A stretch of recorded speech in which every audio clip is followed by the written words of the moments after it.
অসম জুজিৎসু সন্থাৰ কাৰ্যবাহী সভা প্ৰশিক্ষণ শিবিৰ আৰু আন্তঃজিলা প্ৰতিযোগিতা আয়োজনৰ ক্ষেত্ৰত সিদ্ধান্ত গ্ৰহণ এছিয়ান জুজিৎসু চেম্পিয়নশ্বিপত পদকজয়ীক সম্বৰ্ধনা দেওবাৰে অসম অলিম্পিক সন্থাৰ প্ৰেক্ষাগৃহত অনুষ্ঠিত হয় অসম জুজিৎসু সন্থাৰ এখনেই কাৰ্যবাহী সভা এই সভাত উপস্থিত থাকিল অসম জুজিৎসু সন্থাৰ সভাপতি ঋতুবৰণ শৰ্মা সম্পাদক সঞ্জয় কুমাৰ চাওৰ লগতে ৰাজ্যিক সন্থাটোৰ স্বীকৃতিপ্ৰাপ্ত ১৭খন জিলাৰ প্ৰতিনিধি আগন্তুক ৰাষ্ট্ৰীয় ক্ৰীড়া আৰু এছিয়ান গেমছত যাতে অভিলেখ সংখ্যক অসমৰ জুজিৎসু খেলুৱৈয়ে অংশগ্ৰহণ কৰিব পাৰে তাৰ ওপৰত দৃষ্টি নিবদ্ধ ৰাখি সক্ৰিয়তাৰে কাম কৰি গৈছে ৰাজ্যিক সন্থাটোৱে ইফালে শেহতীয়াকৈ আবুধাবিত অনুষ্ঠিত অষ্টম এছিয়ান জুজিৎসু চেম্পিয়নশ্বিপ আৰু প্ৰথম ইউথ এছিয়ান জুজিৎসু চেম্পিয়নশ্বিপত ভাৰতক প্ৰতিনিধিত্ব কৰা মুঠ ৬গৰাকী অসমৰ খেলুৱৈক সম্বৰ্ধনা জ্ঞাপন কৰিলে ৰাজ্যিক সন্থাটোৱে ইয়াৰ ভিতৰত অন্যতম হ'ল ব্ৰঞ্জজয়ী ইমন গগৈ আৰু চাম্পি মাৰাক লগতে ভাৰতীয় দলটোৰ প্ৰশিক্ষক ৰূপে আবুধাবিলৈ যোৱা অসম জুজিৎসু সন্থাৰ সম্পাদক সঞ্জয় কুমাৰ চাওকো গামোচা পিন্ধাই উৎসাহিত কৰিলে এই অনুষ্ঠানতে সম্বৰ্ধনা অনুষ্ঠানৰ পাছতে মন্তব্য কৰিছে এমটনৰ উপাধ্যক্ষ তথা অসম জুজিৎসু সন্থাৰ সভাপতি ঋতুবৰণ শৰ্মাই আমাৰ যিটো জুজিৎসু অসমৰ যিটো এটা সাংগঠনিক ব্যৱস্থা আমি প্ৰত্যেক ৩ মাহৰ মূৰে মূৰে এখন এক্সিকিউটিভ মিটিং পাতিব লাগে গতিকে আজি আমি আমাৰ যিমানকেইখন জিলা ইতিমধ্যে গঠিত হৈছে প্ৰায় ১২খন জিলা ১৭খন জিলাৰ প্ৰায় ১২খন জিলাৰ প্ৰতিনিধি উপস্থিত আছিল ইয়াতে গতিকে সেই জিলাৰ প্ৰতিনিধিসকলক লৈ পেলাই আমি আজি আমাৰ সভাখন অনুষ্ঠিত কৰোঁ আৰু লগতে আপোনালোক সকলোৱে অৱগত যে আজিৰ পৰা ঠিক ১ মাহ আগেয়ে আবুধাবিত অনুষ্ঠিত হোৱা জুজিৎসু এছিয়ান চেম্পিয়নশ্বিপত আমাৰ বাবে যথেষ্ট গৌৰৱৰ কথা আছিল যে আমি যিটো ভাৰতীয় দল তাত প্ৰতিনিধিত্ব কৰিছিল ভাৰতীয় দলে সেই দলটোত অসমৰ ৬গৰাকী খেলুৱৈ নিৰ্বাচিত হৈছিল আৰু তাতোকে সুখৰ খবৰ যে সেই ৬গৰাকী খেলুৱৈৰ ভিতৰত আমাৰ ৩গৰাকী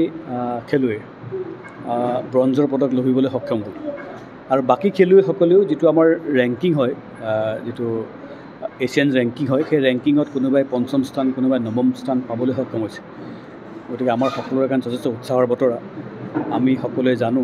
যে জুজিৎসু এই ক্ৰীড়াবিধ আগন্তুক ৰাষ্ট্ৰীয় ক্ৰীড়াটো অন্তৰ্ভুক্ত হৈ আছে আগন্তুক এছিয়ান চেম্পিয়নশ্বিপ আৰু এছিয়ান গেমছত আমি সকলোৱে যথেষ্ট আগ্ৰহেৰে বাট চাই থাকোঁ Asian games Commonwealth games Olympic গেমছলৈ গতিকে এছিয়ান গেমছতো যিহেতু এই খেল সন্নিৱিষ্ট হৈ আছে নিশ্চিতভাৱে ভাৰতৰ পৰা এটা ডাঙৰ কণ্টিনজেণ্ট এছিয়ান গেমছত জুজিৎসুক প্ৰতিনিধিত্ব কৰিব আৰু আমাৰ কাৰণে আৰু এটা সুখবৰ যে মই আপোনালোকক জনাবলৈ পাই ভাল হৈছোঁ আজিৰ পৰা ৪-৫ মাহ আগেই ভাৰতত যিখন আমাৰ নেশ্যনেল চেম্পিয়নশ্বিপ হৈছিল জুজিৎসু সেই চেম্পিয়নশ্বিপত অসমৰ এটা ডাঙৰ দলে অংশগ্ৰহণ কৰিছিল আৰু তাৰে প্ৰায় ১৬জনে সোণৰ পদক বুটলি বিভিন্ন যিটো কেটেগৰী থাকে আৰু প্ৰায় আমি অন্যান্য ৰূপৰ আৰু ব্ৰঞ্জৰ পদক পাইছোঁ যদিও ১৬জন আমাৰ খেলুৱৈ সোণৰ পদক লভিবলৈ সক্ষম হৈছিল আৰু তাৰে বুজন সংখ্যক খেলুৱৈ কিন্তু আগন্তুক ৰাষ্ট্ৰীয় ক্ৰীড়াত অসমক প্ৰতিনিধিত্ব কৰিব পৰাকৈ সাজু হৈ আছে গতিকে একটো আমাৰ আগন্তুক ৰাষ্ট্ৰীয় ক্ৰীড়া আৰু তাৰ পৰৱৰ্তী সময়ত সেই ৰাষ্ট্ৰীয় ক্ৰীড়াৰ মাধ্যমেদি ভাৰতক প্ৰতিনিধিত্ব কৰি এছিয়ান গেমছত যাতে অসমৰ প্ৰতিনিধিয়ে যাতে স্থান পাব পাৰে তাৰ বাবে আমি সকলোৱে এটা চেষ্টা অব্যাহত ৰাখিছিলোঁ তাৰে ফলশ্ৰুতিত আমি আবুধাবিত যি খেল হ'ল এছিয়ান চেম্পিয়নশ্বিপ তাত আমি ৩টাকৈ ব্ৰঞ্জৰ পদক পালোঁ আৰু লগতে আমাৰ কাৰণে আন এটা সুখৰ খবৰ আছিল যে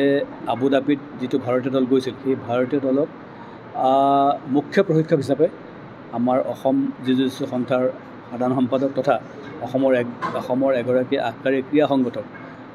সঞ্জয় চাও ডাঙৰীয়া নিৰ্বাচিত হৈছিল গতিকে তেওঁৰেই তত্ত্বাৱধানত দলটো গৈছিল গতিকে এই গোটেই কথাবিলাক আজি আমি আলোচনা কৰিলোঁ আৰু যিসকল মেডেল উইনাৰ আছিল বা যিসকল পাৰ্টিচিপেণ্ট আছিল তেওঁলোকক আমি জুজিৎসু অসমৰ তৰফৰ পৰা আজি তেওঁলোকক সম্বৰ্ধনা জনাওঁ ইফালে আবুধাবিত ভাৰতক প্ৰতিনিধিত্ব কৰা অসমৰ বাকী খেলুৱৈসকল হ'ল ক্ৰমে প্ৰিয়ংকা শইকীয়া প্ৰাচুৰ্য গগৈ আকাশ মেথিউ আৰু হিমাংশু শইকীয়া সম্বৰ্ধনা গ্ৰহণ কৰি আনন্দিত হৈ পৰিল ভাৰতক প্ৰতিনিধিত্ব কৰা প্ৰতিগৰাকী অসমৰ জুজিৎসু খেলুৱৈ গুগো স্পৰ্টছ এনিৰ সন্মুখত তেওঁলোকে আবুধাবিৰ অভিজ্ঞতা প্ৰকাশ কৰাৰ লগতে অসম জিউ-জিটছু সন্থাক জনালে কৃতজ্ঞতা। মোৰ খুবেই ভাল লাগিলে, খুবেই আনন্দ অনুভৱ কৰিছোঁ। বহুত ভাল লাগিলে। প্ৰথমবাৰৰ বাবে মই জিউ-জিটছু চেম্পিয়নশ্বিপত এছিয়ান চেম্পিয়নশ্বিপত ভাগ লৈছিলোঁ। তাত মই ব্ৰঞ্জৰ পদক পাবলৈ সক্ষম হৈছোঁ। মই জিউ-জিটছু এছ'চিয়েশ্যনৰ সম্পাদক আৰু সভাপতিক মই ধন্যবাদ জ্ঞাপন কৰিছোঁ মোক এনেদৰে মৰম দিয়াৰ বাবে। জিউ-জিটছুত এছিয়ান গেমছ খেলিবৰ বাবে বিচাৰিছোঁ। বহুত ভাল এক্সপিৰিয়েঞ্চ হ'ল, বহুত কথা শিকিব পাৰিলোঁ আৰু মই 5th ৰেংক পাইছোঁ। মই উজবেকিস্তান, বাংলাদেশ, কাজাকিস্তান আৰু আকৌ উজবেকিস্তান। নমস্কাৰ, মোৰ নাম প্ৰিয়ংকা শইকীয়া, মই গোলাঘাটৰ হয়। এইবাৰ মই পাৰ্টিচিপেট কৰিছিলোঁ এছিয়ান চেম্পিয়নশ্বিপত, কিন্তু মই পদক লাভ কৰিবলৈ সক্ষম নহ'লোঁ। তথাপিতো মোৰ এটা ভাল এক্সপিৰিয়েঞ্চ হ'ল। মানে খেলি ভাল কৰি পেলাই মানে মই এটা গৌৰৱ কঢ়িয়াই আনিব পাৰোঁ ভাৰতৰ লগতে অসমৰ আৰু মোৰ নিজৰ জন্মস্থান গোলাঘাটৰলৈও গৌৰৱ কঢ়িয়াই আনিব পাৰোঁ। তাৰ কাৰণে চেষ্টা কৰিম আৰু মই এতিয়াৰ পৰা মানে প্ৰেক্টিছ কৰিবলৈ কাৰণে হয়তো আমাৰ সন্থাক মই এটা ৰিকুৱেষ্ট কৰিম যে মোক এটা ভাল ট্ৰেইনিঙৰ ব্যৱস্থা কৰি দিয়ে। হয়, মই ৰেংকিং লাভ কৰিছোঁ, 9 নম্বৰ ৰেংকিঙত আছোঁ এছিয়াৰ ভিতৰত। ৱৰ্ল্ড গেমছৰ কাৰণে আৰু ইণ্ডো মাৰ্চিয়েল আৰ্ট গেমছৰ কাৰণেও যোগ্যতা অৰ্জন কৰিবলৈ সক্ষম হৈছোঁ বুলি সন্থাই মোক জনাইছে। আনহাতে এছিয়ান জিউ-জিটছু চেম্পিয়নশ্বিপত অংশগ্ৰহণ কৰা আৰু পদকজয়ী খেলুৱৈসকলক শুভেচ্ছা জ্ঞাপন কৰিলে ৰাজ্যিক সন্থাটোৰ সম্পাদক সঞ্জয় কুমাৰ চাৱে। ইফালে জিলা পৰ্যায়ত অনুষ্ঠিত হ'ব লগা প্ৰশিক্ষণ শিবিৰ আৰু আন্তঃজিলা প্ৰতিযোগিতা আয়োজনৰ সন্দৰ্ভত কাৰ্যবাহী সভাত সন্থাটোৱে গ্ৰহণ কৰা সিদ্ধান্তৰ বিষয়ে অৱগত কৰিলে তেওঁ। আজি আমাৰ এক্সিকিউটিভ মিটিংখন অনুষ্ঠিত হৈ যায়। বিভিন্ন ধৰণৰ আমি সিদ্ধান্তসমূহ লওঁ। হ'বলগীয়া আমাৰ ডিষ্ট্ৰিক্ট লেভেলৰ ট্ৰেইনিং কেম্পছ আৰু ডিষ্ট্ৰিক্ট চেম্পিয়নশ্বিপসমূহ আমি অনুষ্ঠিত কৰিবৰ কাৰণে মনস্থিত কৰিছোঁ। আৰু ছাব জুনিয়ৰ জিউ-জিটছু চেম্পিয়নশ্বিপখন আমি শিৱসাগৰত পাতিবৰ কাৰণে আমি